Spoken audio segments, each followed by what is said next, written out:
Hi అండి, నమస్తే. Welcome to SriVee cooking. ఇవాల్టి రెసిపీ వచ్చేసి ఒక మంచి ఇన్స్టెంట్ బ్రేక్ఫాస్ట్ రెసిపీ చూపిస్తున్నానండి. అంటే బ్రేక్ఫాస్ట్గానే కాదు, డిన్నర్గా కూడా దీన్ని తయారు చేసుకోవచ్చు. చాలా త్వరగా కూడా అయిపోతుంది. దీనికి ప్రాసెస్ కూడా ఏముండదు. ముందుగా మంచి దోశ రెసిపీ ఫ్రెండ్స్, చాలా టేస్టీగా ఉంటుంది. దీన్ని మామూలుగా మనకి ఇంట్లో దోశలకి, ఇడ్లీలకు తయారు చేసుకునే పల్లి చట్నీతోనే తినొచ్చు. ముందుగా ఒక బౌల్ తీసుకోవాలండి. బౌల్లో 1 కప్పు వరకు బియ్యం పిండిని యాడ్ చేసుకోవాలి. అలానే 1/2 కప్పు వరకు రవ్వని యాడ్ చేసుకోవాలండి. ఉప్మా రవ్వ ఉంటుంది కదా, సూజీ, అది యాడ్ చేసుకోవాలి. అదేవిధంగా సన్నగా కట్ చేసి పెట్టుకున్న కొత్తిమీర, సన్నగా కట్ చేసి పెట్టుకున్న పచ్చిమిరపకాయలు, అలానే సన్నగా కట్ చేసి పెట్టుకున్న 1 ఉల్లిపాయను కూడా ఇందులో యాడ్ చేసుకోవాలి.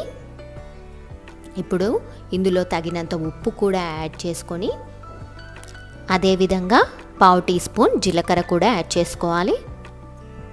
ఇప్పుడు దీన్ని ఒకసారి చేత్తో ఈ రకంగా కలుపుకోవాలి. ఇలా కలుపుకున్న తర్వాత తగినన్ని వాటర్ పోసుకుంటూ బాగా కలుపుకోవాలండి. ఇలా చూపించిన విధంగా ఉండాలి. కన్సిస్టెన్సీ వచ్చేసి ఈ రకంగా ఉండాలి ఫ్రెండ్స్. ఇలా వాటర్గా ఉండాలి.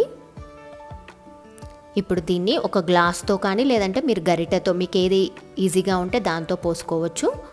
స్టవ్ వెలిగించి ప్యాన్ పెట్టుకోవాలి. ప్యాన్ బాగా హీట్ ఎక్కాలండి. చాలా బాగా హీట్ ఎక్కిన తర్వాత కొంచెం ఆయిల్ వేసుకొని ఈ విధంగా స్ప్రెడ్ చేసుకోవాలి. ప్యాన్ మాత్రం హై ఫ్లేమ్లోనే ఉంచుకోవాలండి ఇది పోసుకునేటప్పుడు. ఇప్పుడు దీన్ని కొంచెం గ్లాస్ తోటి ఈ విధంగా తీసుకొని దోశని ఈ విధంగా చూపించిన విధంగా పోసుకోవాలండి. ఇప్పుడు దీని చుట్టూరా ఒక 1 టీ స్పూన్ వరకు ఆయిల్ని కూడా వేసుకొని 1 నిమిషం పాటు మీడియం ఫ్లేమ్లో కుక్ చేసుకోవాలి.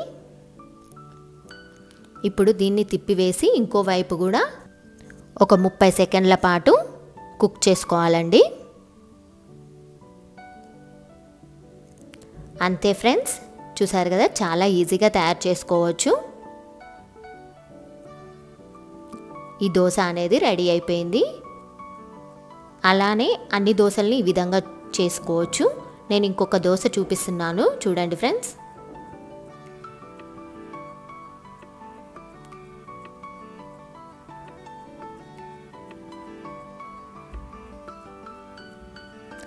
కొంచెం క్రిస్పీగా, కొంచెం మెత్తగా చాలా బాగుంటాయండి.